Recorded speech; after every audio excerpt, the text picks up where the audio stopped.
ప్రస్తుతం ఏపీ హోంమంత్రి వంగల్పూడి అనిత మాట్లాడుతున్నారు. లైవ్ చూద్దాం. అంతా జరిగింది. తర్వాత బయటకు వచ్చి ప్రెస్ మీట్ పెట్టారు. ఆయన ఇంచుమించుగా 11:04 ల్యాండ్ అయ్యారు.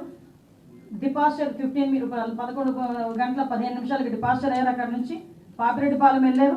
అక్కడ విక్టిమ్ హౌస్కి వెళ్ళారు. ఇంపాక్ట్ అయ్యారు. బయటకు వచ్చి ప్రెస్ మీట్ పెట్టారు. బయటకు వచ్చి ప్రెస్ మీట్ పెట్టి ఎలా మాట్లాడారు, ఏం మాట్లాడారు అన్నది ప్రపంచం అంతా చూశారు నిన్న.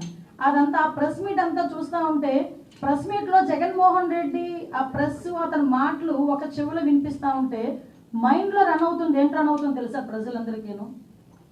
ఇదే జగన్మోహన్ రెడ్డి లాస్ట్ 5 సంవత్సరాలు చేసిన అరాచకాలన్నీ ప్రజల మైండ్లో రివైండ్ అవుతున్నాయి. ఎలా రివైండ్ అవుతున్నాయి? మాట్లాడితే లా అండ్ ఆర్డర్ లేదు, లా అండ్ ఆర్డర్ లేదు, లా అండ్ ఆర్డర్ లేదు.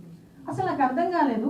ఇంతకు ముందు చంద్రబాబు నాయుడు గారు ప్రతిపక్ష నేతగా ఉండేటప్పుడు చలో ఆత్మకూరు అని చెప్పి పిలిపిస్తే నువ్వు ఇంటి దగ్గరకు వచ్చి తాళ్లు కట్టి, గేట్లకు తాళ్లు కట్టి ఆయన హౌస్ అరెస్ట్ చేసిన పరిస్థితి కూడా మర్చిపోయాడు ఆయన ఏమైనా?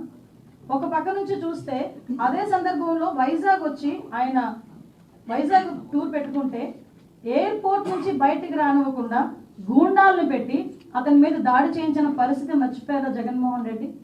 లా అండ్ ఆర్డర్ గురించి మాట్లాడుతున్నాడు ఆయన. ఇప్పుడు ఆయన ఎక్స్ సీఎంగా చంద్రబాబు నాయుడు గారు ఉన్నప్పుడు ఆయన చేసిన అరాచకాల్లో ఏదో మచ్చుకు కొన్ని చెప్తున్నా.